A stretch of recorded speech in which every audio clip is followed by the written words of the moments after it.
বন্ধুরা team India পেয়ে গেল দ্বিতীয় युवराज सिंह এবং এই ভয়ঙ্কর প্লেয়ার হলো युवराज সিংয়েরও বাপ এবং এই প্লেয়ার টি20 ম্যাচে হাঁকিয়ে ফেললো 6 বলে পরপর 6টি ছক্কা এবং খেলে ফেললো মাত্র এত বলে 120 রানের তাবড়তোড় ইনিংস। আর এই বিধ্বংসী ইনিংস খেলেই আলোড়ন সৃষ্টি করলো পুরো ক্রিকেট জগতে এবং তৈরি করে ফেললো একটা নতুন ওয়ার্ল্ড রেকর্ড। আপনারা যদি দেখতে চান কে এই ভয়ঙ্কর প্লেয়ার যে 6 বলে হাঁকিয়ে ফেললো পরপর 6টি ছক্কা, তাহলে বন্ধুরা ভিডিওটি লাইক করে চ্যানেলটাকে সাবস্ক্রাইব করে রাখুন।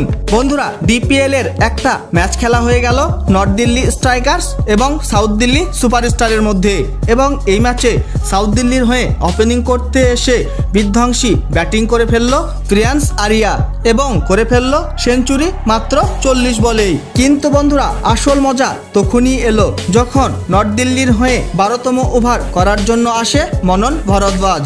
আর সেই মনন ভরদ্বাজের 12তম ওভারে শ্রেয়াস আরিয়া হাঁকিয়ে ফেললো 6 বলে পরপর 6টি ছক্কা এবং মাত্র 50 বলেই খেলে ফেললো 120 রানের তাবড়তোড় ইনিংস 240 স্ট্রাইক রেটে 10টি 4 এবং 10টি গগনচুম্বী ছক্কার সাহায্যে। আর এইভাবে সাউথ দিল্লির টিম টি20তে করে ফেললো 308 রানের বিশাল স্কোর 5 উইকেট হারিয়ে 20 ওভারে। তার জবাবে এই বিশাল রান তাড়া করতে এসে নর্থ দিল্লির টিম আত্মসমর্পণ করে ফেললো সাউথ দিল্লির বোলারদের ভয়ঙ্কর বোলিংয়ের সামনে এবং নর্থ দিল্লির টিম 20 ওভারে 8 উইকেট হারিয়ে 196 রান সংগ্রহ করতে পারলো। আর এইভাবে সাউথ দিল্লির টিম এই ম্যাচ 112 রানের বিশাল বড় ব্যবধানে জিতে নেয়।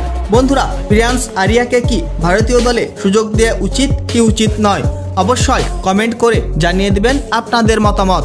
বন্ধুরা ভিডিওটি শেষ পর্যন্ত দেখার জন্য ধন্যবাদ জানাই। তাহলে দেখা হবে নেক্সট কোনো ভিডিওতে।